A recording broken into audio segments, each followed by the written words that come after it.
नमस्कार दोस्तों। अब यहाँ पर अलग अलग बात हो रही है, लेकिन सबसे महत्वपूर्ण बात यहाँ पर अगर आप नोट कर रहे हो, अगर आप नोट नहीं कर रहे तो फिर से इस वीडियो को देखिएगा और आपको पता चलेगा कि भाई इस चीज में क्या एक अलग से बन रहा है। हालांकि एक चीज तो है यहाँ पर कि कमर चिमा यहाँ पर बता रहे हैं कि भाई इंडिया जो है वो नेटो का मेंबर बन सकता है, मतलब यूएस की तरफ से ऑफर आ चुकी है। और अगर मान लीजिए कि इंडिया नेटो मेंबर बन गया तो फिर क्या होगा, मतलब हम यूएस और वेस्टर्न कंट्रीज के साथ कैसे लड़ेंगे, मतलब पूरे वेस्टर्न ब्लॉक के साथ कैसे लड़ेंगे, नेटो मेंबर के साथ कैसे लड़ेंगे, फिर तो हमें पूरी तरीके से चाइना के पक्ष में जाना पड़ेगा वगैरह वगैरह। लेकिन सबसे महत्वपूर्ण बात यहाँ पर यह है कि फिजा खान, जो कि मोदी को आए दिन गालियां देती है और मोदी को मोदी कहती है, मतलब कि हमारे प्रधानमंत्री को वो मोदी, मोदी तू ये, मोदी तू वो।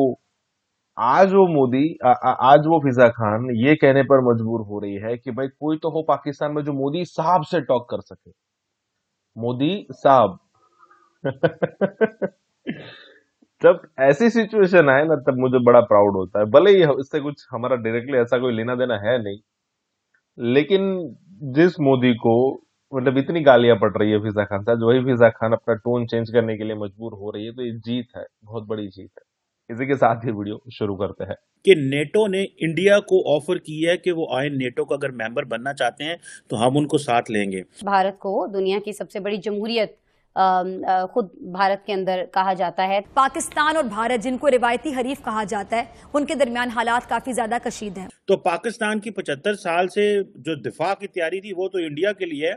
मैं तो इसको भी सोच रहा हूँ, कल इंडिया नेटो का मेंबर बन गया तो हम अमेरिका और यूरोप से कैसे लड़ेंगे और क्या होगा। वही मोदी सरकार है जो तब गुजरात तक महदूद थे, अब पूरी भारत पर उनका राज दिखाई देता। कोई तो होगा जो समझ बूझ रखता हो, जो इंसानियत के लिए अभी भी दर्द दिल रखता हो, कोई ऐसा बंदा जिसकी नरेंद्र मोदी साहब बात सुन सके। आज मेरी रिक्वेस्ट है इस प्लेटफॉर्म से कि प्लीज आप बड़े बैठें, एक बैठक करें, नरेंद्र मोदी साहब को समझाएं कि टेबल टॉक ही हल है। कि आज इंडिया को नेटो का मेंबर ऑफर होना और हम अपनी सर्वाइवल और आइडेंटिटी की तलाश में हैं कि टेबल टॉक ही हल होता है। दुश्मनी तो पहले से चली आ रही है, लेकिन शहबाज साहब आपने एक बात पे गौर किया, हमें लोग आतंकवादी, टेररिस्ट, पता नहीं क्या क्या कहते रहे, लेकिन अभी भी बात करने के लिए तैयार हैं। हम उनकी पूरी पॉलिसी को, पूरे एजेंडे को समझने के बावजूद, नेगेटिव सोच को समझने के बावजूद, मैं सिर्फ नरेंद्र मोदी की बात करी हूँ, उस टाइप के जो लोग वहां पे कुछ परसेंटेज में होंगे, पूरे भारत की बात नहीं करी। भारत में बड़े पढ़े लिखे लोग, ऐसे लोग मौजूद है। पाकिस्तान के सामने बड़ी डिफिकल्ट चॉइसेस आ गई है। चीमा साहब, आप ना लड़ेंगे ना आपने लड़ना है, क्योंकि आपके डीएनए नहीं है लड़ने वाला। सबसे पहले तो मैं आपको ये डिफ्यूज करना चाहूंगा कि आप शरारत कर सकते हैं, लड़ेंगे नहीं आप। इससे शरारत कर सकते हैं, बिल्कुल आप शरारत करेंगे, वो भी डॉलर के लिए, पैसे के लिए करेंगे। आप उससे ज्यादा आगे नहीं जा सकेंगे according to your historically proven your DNA. You are not a fighter to begin with. अब आप कंपेयर कर रहे हैं भारत के साथ, नेटो में जा रहे हैं वो, और आप क्या करेंगे उनके साथ? आप एक वाहिद मुल्क हैं जो पाकिस्तान, एक वाहिद मुल्क है जहां 22 करोड़ लोग अपने मुल्क के ऊपर पेट्रोल फेंक कर तालियां बजा रहे हैं, कहते हैं अब वाह किस खूबसूरती से आर्मी को जलील किया जा रहा है, किस खूबसूरती के साथ जुडिशरी की बेइज्जती की जा रही है, और कौम मर रही है थैलों के। मैं समझता हूं वो कुंदन माई अगले दिन जो सिंध में, और जहरा माई जो आई है कदमों के नीचे आके, वो हमारे सिस्टम के मुंह के ऊपर तमाच है। लफ्ज पाकिस्तान के मुंह के ऊपर तमाच है। कायदे आजम आज अपनी कब्र में जो है ना वो अपनी साइड तब्दील कर रहे हो, सोच रहे होंगे what the hell I have created, what is this. और मैं शर्मिंदा हूं आज उन लोगों से जो पाकिस्तान से हिजरत करके यहां आए, जिनको आज भी मेरा अमीरुल मोमिनीन नारा बता रहा है पाकिस्तान का मतलब क्या, ला इलाहा इल्लल्लाह। शायद उसको खुद पता होता है इस बात का, शायद उसको खुद ट्रांसलेशन इसकी आती, जो खुद लोगों को कहता है कि जो ईमान ले आते हैं खुदा उनके दिमागों से खौफ खत्म कर देता है, खुद कंटेनर में खड़ा है बुलेट प्रूफ, और बाद लोगों को कह रहा है तुम्हारा ईमान अगर पुख्ता है तो तुम्हारा खौफ खत्म हो जाना चाहिए। कहता है खौफ के बुत, कहता है गिरा दो, आप अंदर कंटेनर में बैठे बुलेट प्रूफ। अपने बच्चे बैठे सारे आग लंदन एंजॉय कर रहे हैं, मौजा ठंडे माहौल से बैठे। आपके लड़कों, मेरे बच्चों पे, औलाद पे वो कहता है छातियां आगे करो, गोलियां खाओ। ये सियासत नहीं, जिहाद है। जरूरत है जिहाद की आज। आप, मैं समझता हूं आप गुर्बत के खिलाफ जिहाद क्यों नहीं करते? आप जहालत के खिलाफ जिहाद क्यों नहीं करते?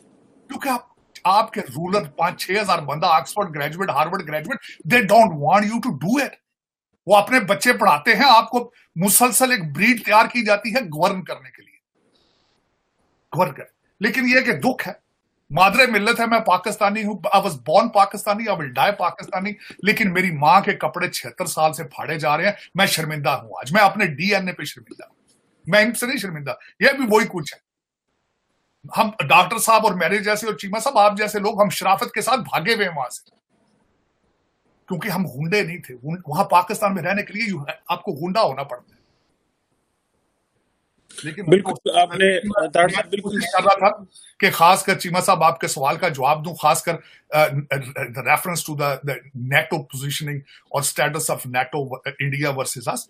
हम लोग सबसे बड़ी सिंपल में बात, भारत हमसे आज 100 साल आगे है, आज हमसे बांग्लादेश 30 साल आगे है, आज हमसे अफगानिस्तान 20 साल आगे है, और your direction is Somalia now. मैं I used to say Afghanistan, not anymore, Somalia, Mogadishu, your destination is Libya, जहां पे वार लॉर्ड होते हैं। मैं हमेशा ये कहता था वार लॉर्ड आ चुके हैं, 4 सूबे हैं, 4 हुकूमतें हैं, 4 वार लॉर्ड है वहां। यही होता है। मुझे कई दफा कहा गया, और कहते ताड़ साहब तुसी हर वे नेगेटिव बोल दो, मुल्कां नूं कुछ नहीं होता। मैं क्या कुछ भी नहीं होता, सोमालिया होंदे हर 10 मील बाद एक वार लॉर्ड बैठ के टैक्स लै रहा होंदा, उन्हें रोड ते टोल टैक्स लाया होंदा, कोपा लैके मुंडे बैठे होंदे, कहते पैसे कढो। ये होता है, और क्या होता है? 4 झंडे बन जाएंगे, 4 तराने बन जाएंगे, मुल्क तो शायद एक ही रहेगा। मैं क्या कह रहा मुल्क कितने जा रहा है? फेडरेशन है थोड़ी, फेडरेशन होती है, मुल्क की एक इकाई होती है, लैंग्वेज होती है, वहां का सिस्टम होता है, वहां की फौज होती है। कोई है आपकी रेट ऑफ लॉ? एक 25 मील के अंदर आपकी फेडरेशन है, ये पाकिस्तान, ये कंट्री है।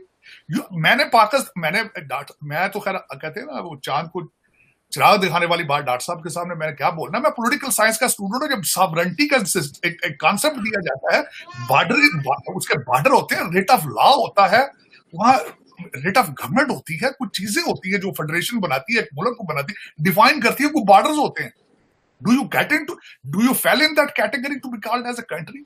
हम क्यों अपना वो इमेज नहीं बेहतर कर पाए, या क्यों हम वो दिमाग क्रिएट नहीं कर सके जो कि मुस्लिम सोसाइटीज में अच्छे तरीके से कंट्रीब्यूट जो है वो कर सके? Sir, what is your view on this? Sir देखिए, जो ये यूएई है, सऊदी अरेबिया है, ये सारे अपनी धरती के साथ अपनी पहचान बनाते हैं, समझ गए आप?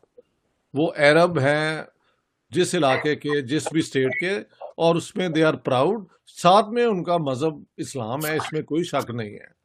हमारा बिल्कुल बरक्स है। हमने हिंदुस्तान की तकसीम इसलिए करवाई कि हम अपने आप को इंडियन मुस्लिम नहीं थे मानते। हमने कहा हम एक और कौम है, और हमारी कौमियत जो है हमारा मजहब है। हालांकि हम पंजाबी थे, बंगाली थे, और साथ साथ हमारे मजहब मुख्तलिफ थे, जो कि एक बहुत बड़ी स्ट्रेंथ होती है एक सोसाइटी में। उसकी बुनियाद पे इंडिया का इन्होंने पार्टीशन करवाई। बाद में मसला जो अब साजिद ताड़र साहब बता रहे हैं, वो चीफ ऑफ आर्मी स्टाफ के ख़ानदान में घुस गए हैं। कभी ये भी अपना बाजवा साहब के मुतालिक उनके ख़ानदान की भी बातें आती रहती हैं। तो पाकिस्तान बनाने के बाद जो सबसे बड़ा सवाल हुआ कि हु इज़ अ मुस्लिम, ये सवाल इसलिए खड़ा हुआ कि अगर आपने एक इस्लामिक या मुस्लिम स्टेट बनानी है तो उसमें किस शरिया का एलिमेंट होगा, क्या कानून बनेंगे। मौलाना मौदूदी ने एक 52 पॉइंट्स का प्रोग्राम भी बनाया था, और सारी पार्टीज को लेके वो सारा रुजत पसंद एक मॉडल था, और वही आज स्टेट का डोमिनेंट आइडियोलॉजी बन गया। प्रॉब्लम ये है कि पाकिस्तान के अंदर कोई अपनी धरती के साथ प्यार कि हम पंजाबी हैं, मतलब हमको, आप ये देखें वहाँ पे एक 20 फरवरी को माँ बोली वालों ने मुझे बुला लिया। सांझ एक है हमारा पंजाबी ग्रुप के, आप बोलें, की नोट स्पीच करें। तो वहाँ मैंने जो तकरीर की, मैंने कहा यार बात सुनो, मैंने सिंधियों में जाके देखा है, वो चाहे किसी भी क्लास के हों, घर के अंदर वो सिंधी बोलते हैं। मेरे पख्तून स्टूडेंट्स जो हैं वो हमेशा पश्तो में बात कर रहे होते हैं, एंड सो ऑन। ये सिर्फ पंजाब में मैंने देखा है कि लोग या तो अव्वल तो उर्दू बोलते हैं, और जो ज़रा क्लास वाइज बेहतर हो तो वो अंग्रेज़ी बोलता है। Nobody wants to speak in Punjabi. तो ये कहना कि पंजाबी से पे जुल्म हो रहा है, ये हो रहा है, ये आपका गलत प्रोपेगेंडा है। पाकिस्तान की रूलिंग एलीट 55% जो है पॉपुलेशन पाकिस्तान की अब 71 के बाद पंजाबी है। हाँ जी, सारी आर्मी के अंदर डोमिनेशन पंजाबियों की है, सारी ब्यूरोक्रेसी में अपना डोमिनेशन जो है वो पंजाबियों की है। तो अगर कोई ऑपरेस कर रहा है पंजाबी जुबान को, तो वो पंजाबी खुद कर रहे हैं। इन्हें शर्मिंदगी है अपने पंजाबी होने पे, अपनी जमीन से इनका कोई रिश्ता नहीं बनता। तो यही पाकिस्तान की हिस्ट्री ये है कि ये एक आर्टिफिशियल आइडिया पे, 2 नेशन थ्योरी की बुनियाद पे बनाया गया, और 1/3 मुसलमान आपने वहां इंडिया में छोड़ दिए, और अब 1/3 आपसे निकल के बांग्लादेश बन गए हैं। आप 1/3 हैं, और उस 1/3 में आपके झगड़े हैं, क्योंकि पंजाबियों का सिंधियों से नहीं बनती। सिंधी और बलोच कहते हैं हमारे साथ जुल्म हुआ है, पख्तून अपना एक रिश्ता निकालते हैं। तो ये स्टेट कभी भी इस धरती की बुनियाद पे नहीं बनी, बल्कि एक मजहबी जनून को दे के, वो क्या कहते हैं, शह दे के इन्होंने मुल्क बना लिया, और अब उसमें ये फंस गए हैं। आप कहते हैं 40,000 ये हैं मदरसे। जब मैंने किताब लिखी थी पाकिस्तान द गैरन स्टेट, तो 15 से 20,000 थे।